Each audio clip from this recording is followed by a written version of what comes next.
അച്ഛൻ വന്നില്ലല്ലോ എന്നോർത്ത് മോള് വിഷമിക്കണ്ട. നന്നായി പഠിച്ചാൽ മാത്രം മതി. മോള് പൊയ്ക്കോ.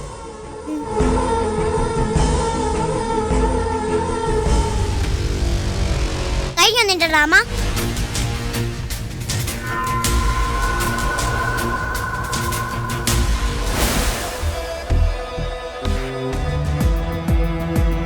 നീ ഇപ്പൊ ക്ലാസ്സിലോട്ട് വരും, എന്നിട്ട് എന്റെ കൂടെ ഇരുന്ന് പഠിക്കും അല്ലേടി? ഞാൻ മുത്തിനോട് ഒരു വഴക്കും ഉണ്ടാക്കില്ല. നിന്നെ പോലെ എഴുതി എന്റെ കൂടെ ഇരുന്ന് പഠിച്ച എനിക്ക് നാണക്കേടാ.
Very good morning. എല്ലാവരും ഇരിക്കൂ. നീ ഇവിടെ നിന്നാ മതി. ആഹാ, ഇയാളാണോ പുതിയ അഡ്മിഷൻ? മണിക്കുട്ടി കണ്ണൻ. അതെ. മണിക്കുട്ടി ഇരുന്നോളൂ. ഇവൾ എന്റെ അടുത്തിരിക്കുന്ന എനിക്ക് ഇഷ്ടമല്ല മിസ്. അതെന്താ? മുത്തിന്റെ അച്ഛനല്ലേ ഈ കുട്ടി ഇവിടെ ചേർത്തത്? അതൊക്കെ ശരിയാ, പക്ഷെ മിസ്സിന് അറിയോ, ഇവളുടെ അമ്മ എന്റെ വീട്ടിലെ സെർവന്റാ.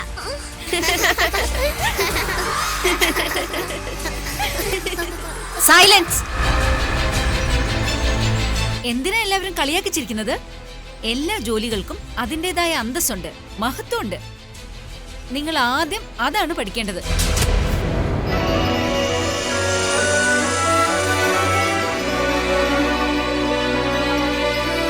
മുത്തിന്റെ മനസ്സിലിരിപ്പ് എനിക്ക് മനസ്സിലായി, പക്ഷേ അതിവിടെ ചെലവാക്കാന്ന് മോള് വിചാരിക്കണ്ട. എന്റെ ക്ലാസ്സിലിരിക്കുന്ന എല്ലാ കുട്ടികളും തുല്യരാണ്.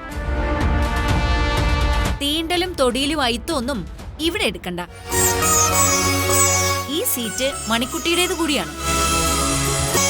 എന്തെങ്കിലും വേർതിരിവ് ആരെങ്കിലും മണിക്കുട്ടിയോട് കാണിച്ചാൽ മിസ്സിനോട് പറഞ്ഞാൽ മതി. പിന്നെ അവരാരും ഈ ക്ലാസ്സിലുണ്ടാവില്ല. മോളിരുന്നു.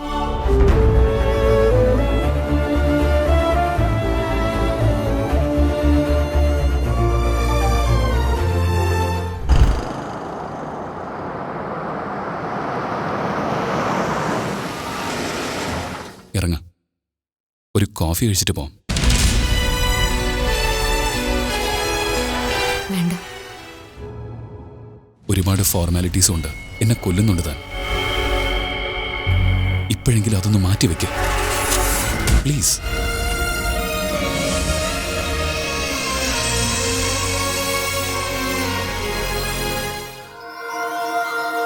ഇരിക്കെ. ഞാനൊരു ദുഷ്ടനാണല്ലേ?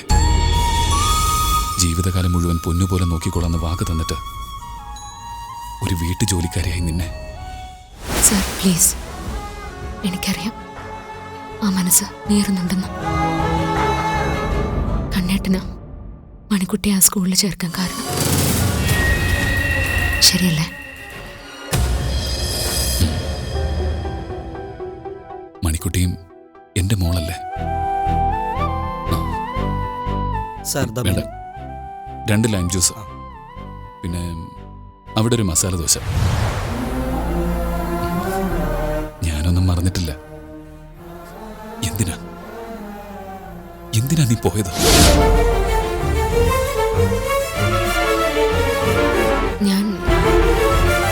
ഞാനൊന്ന് കൈ കഴുകിയിട്ട് വരാം.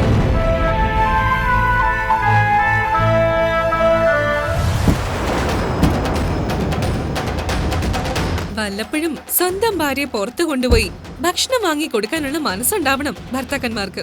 ആഹാ, അതൊക്കെ എനിക്കുണ്ട് കേട്ടാ. പക്ഷേ നിന്റെ കള്ളത്തരം മനസ്സിലായില്ലെന്ന് മാത്രം കരുതരുത്. എന്ത് കള്ളത്തരം? ആ ജോലിക്കാരി അവളുടെ മോള് കുട്ടിപ്പിശാചിനെ സ്കൂളിൽ ചേർക്കാൻ പോയ സമയം നോക്കി നീ ചാടിയല്ലടി അടുക്കള ജോലിയൊന്നും ചെയ്യാതിരിക്കാൻ. എനിക്ക് വയ്യ ആർക്കും ഭക്ഷണം ഉണ്ടാക്കി കൊടുക്കാം. വയറിറച്ചി ഞണ്ണാം അല്ലേ? അതിന് കുഴപ്പമൊന്നുമില്ലല്ലോ. അത് മതി.